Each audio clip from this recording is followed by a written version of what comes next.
Ladies and gentlemen, welcome to this analysis.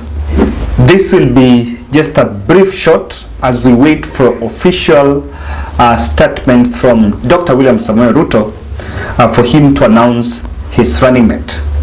Now, there was a standoff in Karen since morning because they sent, Hussein Mohammed sent a media invite yesterday, and it was all through in the WhatsApp groups that they were expected to be in Karen by 9:30.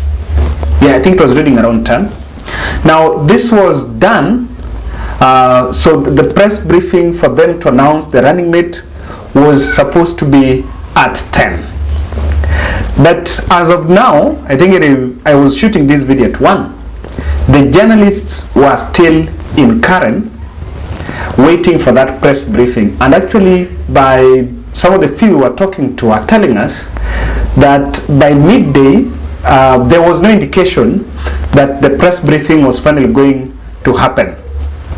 Now, these photos here were the photos of leaders that had arrived in Deputy President's current residence, while Rigathi Gachagua, Ndindi Nyoro, Alice Wahome, Moses Kuria, Kithure Kindiki, and other leaders including Musalia Mudavadi were holed up in a meeting, and I think that was just the last meeting for them to come out with the running mate. Now, what do you think was at the center of that meeting? Because William Ruto had initially announced that for the Kenya Kwanza, they don't have a big stake in the position of the running mate, and so picking a running mate most likely was not going to be a challenge to them. I had analyzed in this channel that in my own observation, and all indications were showing that Rigathi Gachagua was going to be announced as William Ruto's running mate. And I believe that Rigathi Gachagua, with all due considerations, I believe he is the most suitable as of now leaders around Deputy President to be the running mate. So we are all waiting to see how this is going to play out and just find out exactly. Now, what I want to opine here is on this standoff, because there is a likelihood that some leaders around that attended this meeting were uncomfortable with Rigathi Gachagua. So the delay is occasioned, and of course it was a bit of a challenge because some of the leaders that are in Karen were expected to attend the burial ceremony of Sankok's son that is going on in Narok, because the burial was supposed to be today and it's going on. Deputy President and other leaders are expected, or they were expected to attend that. We are not yet sure whether they will try, maybe they will find time to make it, but they were supposed to attend. And by the way, I think if Deputy President will just be human enough, what they would have done is to suspend this party politics, go and stand with Sankok, attend that burial. Then after that, they still have time because the running mate can be announced even on Monday or even on Sunday. Then perhaps on Sunday, they announce the running mate. But I think there was a deliberate push by William Ruto's handlers to name the running mate first so that they can create the euphoria. And that is why the hashtag Ruto decides is already trending. So in this video, I want to opine some of the 4 reasons why there is a likelihood of what is bringing that standoff.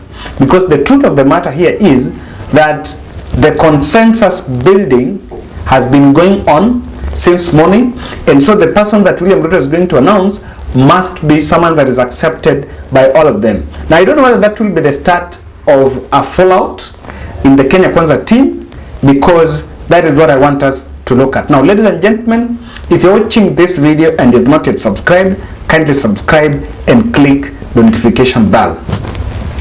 Mount Kenya leaders are divided, and they are divided in this line. There is the team of Moses Kuria, the ones that don't want Rigathi Gachagua is the ones of Moses Kuria, and perhaps Kimani Chungwa, the Musalia Mudavadi, who is also part of this, maybe Anne Waiguru, and they are divided because this position is part of who is going to be the next kingpin, because that is also another stake. Now, these divisions is what might be causing this. If Mount Kenya leaders will be united, it will be very easy for them, even because the position has already been left for Mount Kenya, then Ruto will not even be part of this.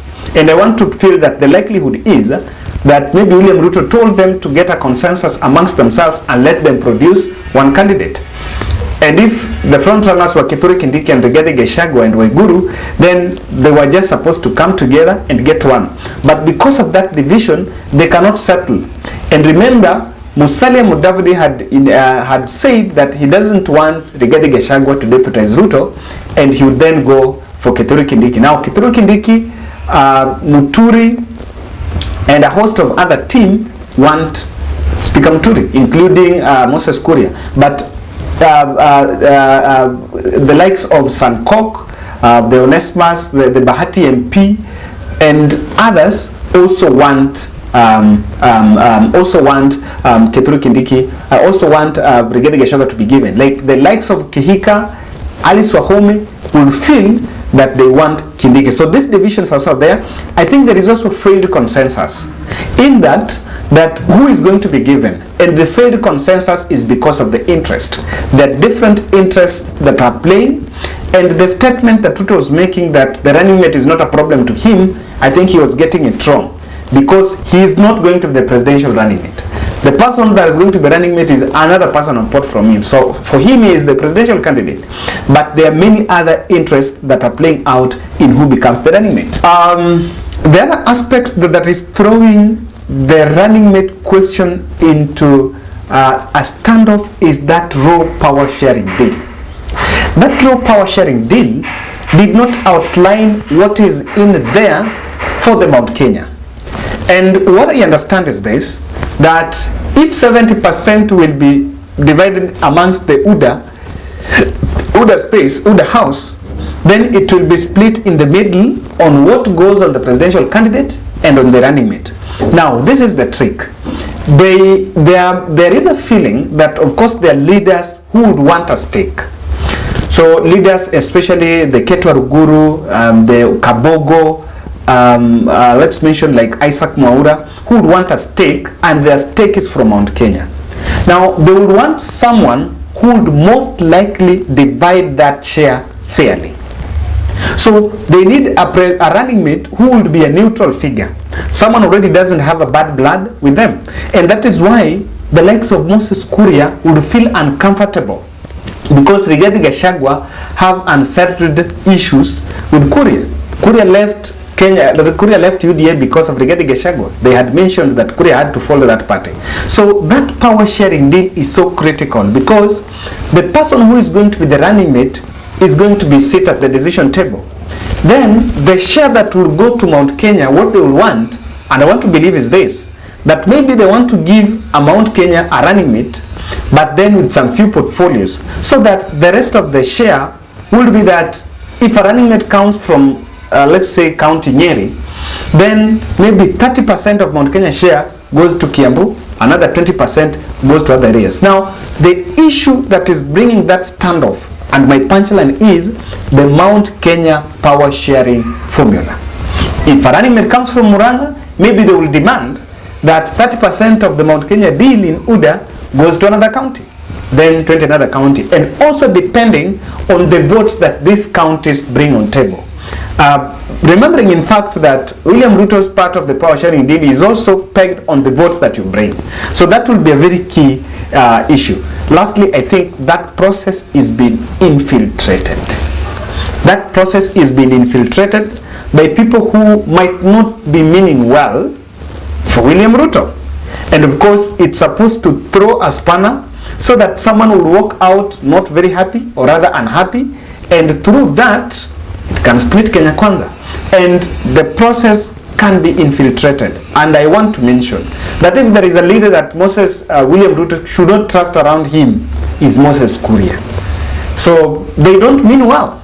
for deputy president, because initially when they stepped out, they said the running mate was supposed to be Martha Karua. So what changed? I want to believe that the infiltration is what might have also caused that standoff. But all in all, let's see, and I want to believe that deputy president at the end of the day is having a running mate.